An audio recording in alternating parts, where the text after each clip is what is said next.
สบายดีทุกคนวันนี้จะพาทุกคนมากินเฟอเวียดนาม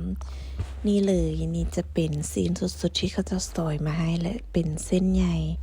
และก็จะมีไข่มานำมาแล้วเฟอถ้วยฮอนของเฮาเนาะคือแบบเดือดพุดๆเลยหลังจากที่เขาจะเอามาให้เนาะเขาก็จะคีบซีนใส่เพราะว่ายานมันบ่สุกเนาะก็เลยเอาซีนใส่ก่อนหลังจากนั้นก็ตามด้วยเส้นนี่เลยมันจะมีเส้นใหญ่และเส้นน้อยเนาะแต่มื้อนี้จะกินแบบ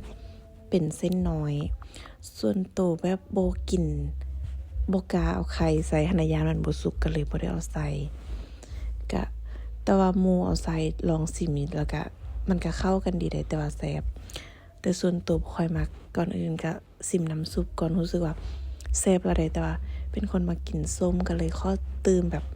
มะนาวแล้วก็กระเทียมแบบมันจะเป็นกระเทียมดองสไตล์แบบ